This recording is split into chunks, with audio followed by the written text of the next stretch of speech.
Hey, good afternoon. This is Charles with Chadwick Experiences, and I have a very interesting, he's not the guest, I'm actually the guest on my own little project here. I met Ron, and Ron is going to talk to you about a good episode we have today. What's the purpose of this video?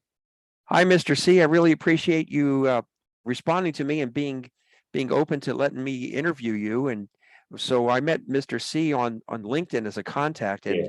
I wanted to share with you students here that it's how important it is to try and learn a trade. We're working on this program here to get you your first responder operational certificate for the maritime industry. And Mr. C has a great story. He's written a couple of books, and he did try his way. He's got 2 college degrees, but he found that it's more rewarding for him to work with his hands and his general knowledge. And so just take this opportunity to introduce Mr. C to you. And Mr. Charles, thank you so much for meeting us, sir. No problem, Ron. It's definitely a pleasure. Like he said, this isn't a paid event. I'm really doing this for the young people of America. I once was young. I'm starting to get gray hairs. I'm almost closer to 40, but it's a big debate in America now. And I think people are coming to the realization, should you go to college? Should you join the military? But there's an area that people aren't talking about as much. It's slowly coming up today, and that is the trade industry. Like Mr. Ron said, believe it or not, guys, I have 2 college degrees, but guess what? I have been more successful with a set of skills that I learned for free. And what am I talking about? I'm talking about the trade industry. The trade industry it's not like a college degree. All it requires is some of your time and some of your experience, and you can start to make good money. That's a great story. A lot of the kids that we have that we're working with in the schools in Southern California here, it's hard. I tell them that they're going to have either from between 5 to 7 career changes in their life. It's hard to know what you want to do. And a lot of people are always pushing this college thing. And I see people struggling. They have college debt, and then when they get out, they're not satisfied with the thing that they learned. And meanwhile, the guys that are coming up the ranks, like myself, for example, I sailed for 45 years in the maritime industry, and I did good. I got to see a lot of places, travel a lot of places, visit different things. And I just thought, just listening to you, watching your podcast before, I thought you would be a great personality to talk to the students. Oh yeah, man, that's what I'm here for, man. So whatever questions you have for me, I'm gonna answer it honestly. And yeah, there's so many different career pathways. And as Ron said, I have probably changed career paths more than 7 times, and I'm almost 40. Just to start off, could you tell us where you grew up, just a little bit about that and your high school experience or high school career? Oh yeah, for sure. Just like I'm gonna try to relate to your students. And again, y'all can already tell by the way I talk, it's probably not like a Los Angeles type of voice. So I grew up in the South. I grew up in North Carolina. Both of my grandparents were sharecroppers. So I grew up on a big farm. We had a lot of corn and tobacco. We raised pigs. And as a child, I was just a country boy. We had 4-wheelers. We played barefooted, but I am from a town called Jacksonville, North Carolina. If you look at North Carolina on a map, you see my hand, the triangle. When you look at a map at the state of North Carolina where that triangle sits in the water, that's where the coastline is at for me, Jacksonville, North Carolina. The beach was like maybe just 20 minutes from my house, but I grew up in North Carolina. What did you do when you got out of high school? That's a good question. And for all your students, I want you to pay attention to this, and I'm being honest, and I'm gonna keep it real with you guys. I hated school. I hated doing homework assignments. I hated paperwork, but I did it because that's what my parents told me I had to do. So believe it or not, Ron, after high school, I took a year off. I said, I'm not going to ever pick up a book again. I hated going to school. I hated getting up in the morning. And what I did, I just worked at Church's Chicken. And then I started working for a moving and storage company. And when I saw how my life was slowly being like created every day, Monday through Friday, I work. Then Saturday, you party, you have fun. It started to dawn on me that I was getting into a routine. So I was like, you know what? Maybe I need to think, I wanted something more for my life. But the first year after high school, I took a whole year off and didn't do anything. And then I enrolled at my community college. It's good to take that time off, but it's good that you found that focus. I know I saw you were mentioning that you were working in law enforcement at one time. Oh yeah, that's many years after college.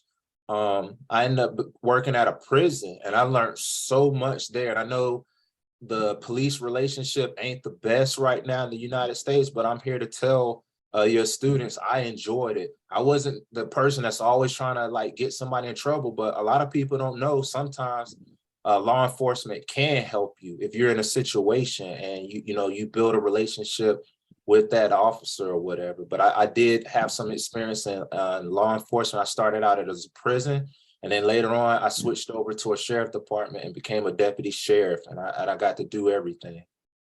That's interesting. I'm intrigued about your overseas contractor work. I myself, I spent 18 months in Panama, and I was with a UN peacekeeping troop, and I learned a lot about people then. I was young, and I learned a lot about the struggles of people, seeing Yeah, a different culture, something other than democracy, and how much yeah. opportunities we have, and like there was like one McDonald's down there out of all this places. Just those things like that. You couldn't buy things, and how humble some of the people were. Could you tell us about your contract work overseas and where that took you? Oh yeah. I can't go too much in detail, but I can talk about the experience. But I didn't have nothing to lose when I got for your students. I was bored at the sheriff department, believe it or not. I got tired of doing the same thing. I had a cousin who contracted, and for years he kept telling me, hey, you can make more money. You need to do this. But I was scared. I didn't want to leave North Carolina. That's all I knew. But one day he showed me his paycheck, and it was like $5,000 for just 2 weeks worth of work. And it was tax free. So he got to keep all that. When he showed me that, I said, well, wait a minute, you never showed me your paycheck. So I started applying to jobs. Having that law enforcement and the construction background allowed me to get into some different areas of overseas contracting. And I too made some tax-free money. But I'll tell you this, being a Black man living in America, you may think that you're oppressed and all that. And sometimes it is. But when I went to these other countries, I saw some people who really didn't have any opportunities like we have in America. And for any student listening to me, sometimes you gotta really like check yourself. If all you know is United States, you might be getting fooled out of how the real world works. So once I went overseas and I saw how poor some of the people were, how the opportunities, how people are crying at airports and they're not allowed to leave their country. I wish I had my passport with me, but I could show y'all that blue passport. I saw the power that it had, how people look at you as an American. And it didn't matter really to me about, race or color overseas. Yes, that exists, but it wasn't on a scale like it is in the United States. People looked at you as an individual. So I had so much love. A lot of people never seen a Black person overseas, and people would come up to me and jump up and down and touch my skin and say, oh my gosh, I've never seen a Black person before. And it was very just shocking. It wasn't scary, it wasn't on no hating type of thing, but people was really excited to see me compared I'm to just Where are you relaxing. from? Where are you from? California? No, Are you from California? no. Where are you from? Which part of I don't know you, man. America are you from? But I don't know you, man. I'm just relaxing but tonight. compared to what? saying they only see Black people on TVs, or they only see them in the NBA, or they only see them as rappers. It was very interesting for me to experience that overseas. And again, for your students listening, I hope that many of y'all will eventually maybe visit other countries than the United States, and it will definitely change your perspective on how you're living. That's interesting. I don't want to press the question, and I respect your privacy in there. Are you able to share some of the countries that you've been to? Are you able to share that? If you're not comfortable doing that, please don't. No, I can share them. I've enjoyed South Korea. And again, any of your students listen, I want to make a good little quick point. It's cool to have a degree, but it's nothing like learning another language. So when you want to say, how are you in Korea, you can say, annyeonghaseyo. I know in school we have French and Spanish, bonjour, como estas, but I really learned some other languages when I go to the other countries. I'm not a fluent speaker, but I did learn the basics, and it really touches the international people because they know you're from America. They know you speak English, but when you show them that you're learning their culture, it gives you that much more respect from them. And I'll give your students a quote. Nelson Mandela once said, when you speak to a language, to a man or to a person which they understands, you speak to their mind. But when you speak to a man in his native language, you speak to his heart. So a lot of people were very respectful of me for learning how to speak those languages. But as far as countries, I've been to Budapest, Hungary. I've been to Austria, Vienna. I've been to so many countries, a lot of countries in Europe. I really had a fun time in Europe. And then I went to South Korea and I've worked a little bit in Cuba. You know, I know it's an interesting thing. I'm actually an LA transplant myself. I came out here in 1978 from Philadelphia because of lack of work. And one of the things I try and communicate to young people, they get really stuck on living in the same neighborhoods and recycling the same jobs. You know what I mean? Not moving out. What was it like for you when you first left the country, left the United States? Yep. Honestly, I was tired of being sick and tired, Ron. I did the same thing over. It was boring. And here's the key thing for your students. A lot of y'all probably don't read, and I'm gonna be honest, you're looking at a D student. I never read, but once I got to college and took a philosophy class, it taught me not what to think, but how to think. And once I read books about everybody else exciting stories, I was like, well, if it happened to him, it can happen to me. So I started to visualize in my mind and push, push, push. And when I got ready to leave, I laughed. A lot of family members were scared. You know, I went to a war zone at one point. It's, oh, they're going to capture you and cut off your head. But for me, I was so sick and tired of the lifestyle that I was living in the United States. I said, I have nothing to lose. I'm so bored. These jobs will still be here. I'm ready to go. So I just went off faith and I took off, man, and went on a plane and went to overseas, a little country guy from North Carolina. And that was my push. I was tired of being sick and tired. And for any student listening, I'm gonna just keep it real. When you graduate, life changes. Your friend to the left, your friend to the right, if they're not helping you grow as a person, you're gonna get bored. And when you're bored, that's typically when you get in trouble, to be honest. So I was just tired of my lifestyle and I wanted something new. And it was so refreshing to go to somebody else's country, see how they live, see how they embrace me. And it was just so cool. So I was just tired of being sick and tired, Ron. And I knew that I had to make a change, because if you don't change, guess what? Everything in your life remains the same. Sometimes your environment can influence you. I really enjoyed your YouTube, your LinkedIn videos that you put on your podcast. I also enjoyed reading your two books. Could you share anything about those two books right now? Oh yeah, for any of your students listening, I want to tell you, as Tupac said, keep your head up. If you're not going to college, it's nothing wrong with it. It doesn't mean you're not smart or anything like that, but life have many pathways. So during the pandemic, I never wrote a book. I'm not a writer. I can care less. But when I saw what the media was putting out to you guys, you know, the next generation, I'm almost 40, but those of y'all who are in Ron class and he's trying to mentor you, I'm telling you, the future is bright. So that's why I wrote those books, to prove and to show that sometimes the media, they're making it seem like it's so much chaos in life, but it's really not. I'm an individual. I controlled my student loan debt. So that's why I wrote the book. It's called Chadwick's College Checklist. And if any of y'all are interested, get up with Ron. I'll send you a copy for free. And all I did, I show how I didn't have any money and I went to college because construction taught me how to cut costs. And for any student listening now to this video, just because somebody puts a piece of paper in front of you with a price on it, it doesn't mean you have to pay the full price. If you want a car and they say it's $10,000, you can find a car yourself. And if you know how to be a car mechanic, you can fix maybe a motor part and get the car cheaper. So that's what I wrote that book. It's behind me too in this frame, the white book, Chadwick's College Checklist. If you don't have any money, this book will show you how to reduce your college debt and how to graduate and cut costs. It didn't cost me any money. All I had to do was use my mind and I start taking things off that I didn't need to go to college to save, to cut my costs. The yellow book that's in Reader's Digest this year is called Chadwick's Cultivated Circumstances.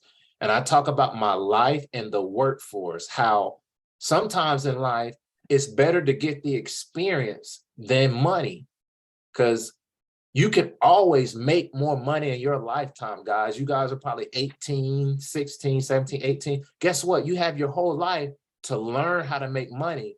But some of the experience that you need to go in the job force, you need to get that now. So I talk about stories where I work free for somebody, Ron. And I know a lot of your students like, I ain't gonna work for free, but guess what? I got the information and the experience, and I went out and I start making money on my own. So sometimes for your students, volunteer. Experience is more priceless than the money, because if you got experience, it's going to make you money. But if you got money and no experience, you're going to lose that income of money because you don't have the experience how to maintain it, you know? It's so funny you said that, because when I retired, I took the 45 years and I do some marine consulting work, but I also working towards this teaching thing in LA County. And the very first class that I taught at Long Beach Poly, the PAL campus, I volunteered. And I learned a lot about how to work with high school students and present this class, because this is really an adult class for first responders. Yeah. So it's and it's hard to communicate that information because they don't have the life experience about. And so it's very enjoyable, and the students are hanging in there, and they're going to get that state certification test when they finish. So you live in a place where people aspire and save up all year long to travel to for vacation and honeymoons and propose for weddings. How did you end up in Hawaii? It's an interesting story. And for all your young people, I don't want y'all to, don't be bored by this interview. I'm motivated for y'all. Got a quote for y'all. Skills pay the bills. And I haven't paid a real bill since 2015 because of my skills. How I ended up in Hawaii, I'm a contractor. I work in the construction security sector. And I've been doing it for a good while now, a couple of years. And when you're involved in a skill, to all your students, people will fly you to wherever you need to be to fulfill that skill. And that's how I ended up in Hawaii. I'm not here for vacation. I came here to work. And it's because of my skill set that a company was willing to invest in me. And when you get very good, that's what people are willing to do. And believe it or not, to your student, the trade industry, plumbers, electrician, HVAC, all those trades are needed overseas as well. That's the thing. Construction doesn't stop. It's worldwide. So if you're 18 and you learn a trade now, by the time you're 25, you might be a master electrician, master plumber. And when you get to those high position titles in trades, you're going to make more money. You're going to do less work. The longer you stay in trades and you get the information and the secrets and the techniques, I would say the more money you make and the less time it takes. It's going to be a struggle when you first start out because you don't know anything. I was so frustrated working with my dad in the plumbing business because I didn't know anything. But after seeing a water leak gets fixed, it's to the point now I can go to somebody's house, fix a water leak. I'm only there 20 minutes and charge $150 or $200. And that's in your pocket right there. It's a fabulous story. Could you describe what your day looks like when you're working? Just like whether I'm in construction or not, it's very important for your students to know you do have to get up out the bed. And I'm gonna put y'all students on game. It's probably too late now because your mind is set in your ways. But when I was little, my dad always used like reverse psychology on us. He would tell me and my brother, he said, the longer you stay in the bed, it takes your strength away. And I was little and I actually believed it. So as soon as I would wake up, even though I was tired, I would still jump out of bed because my dad put that thought in my mind that if you stay in the bed, then it takes your strength away.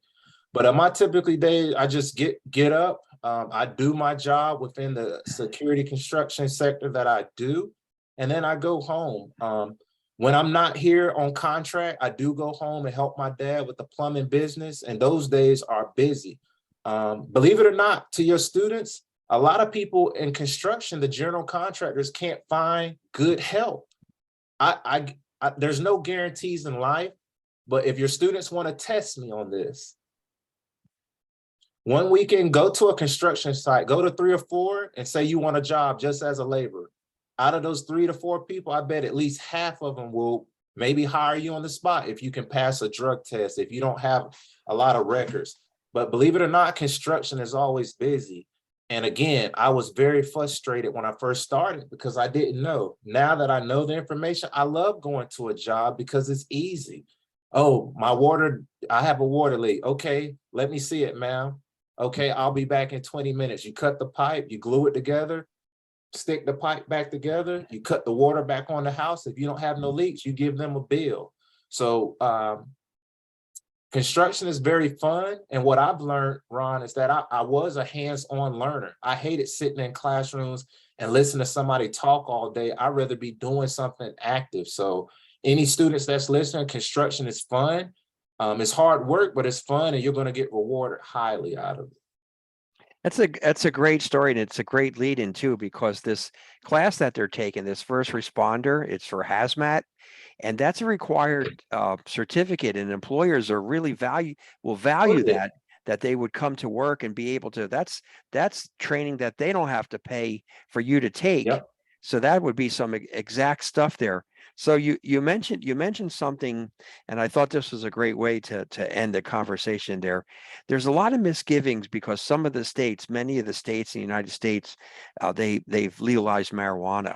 And the course that we're working with is the Department of Transportation, and I still have a U.S. Coast Guard license. So the federal government and a lot of industries, they don't recognize that freedom to use drug abuse. And we have a lot of paranoia for young people. They're afraid to take the test or the exam, and they don't have to study much. They're going to pass. But I tell them the hardest test you're going to take is that drug test when you graduate.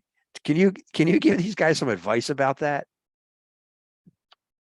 Sure. Just I'll give you a real answer, and this is why I hope your students know I'm serious. I'm not getting paid to do this video. I'm doing it from my heart, because young people, you guys are the future.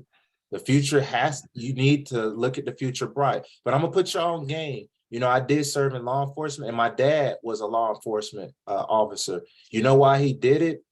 He did it to provide insurance and stuff for my family. But here's on the flip side, this is what my dad told me one day. I was about 15 years old, hanging out with maybe the wrong crowd. And he said, listen, son, if you ever feel that you need to sell drugs or whatever, he said, you'll get caught and they'll give you a break because you're my son, because he worked in law enforcement. He said, but after you're caught 3 or 4 times, you'll be like just anybody else and they'll ship you off to prison. He said, whatever you do in life, be good at what you do.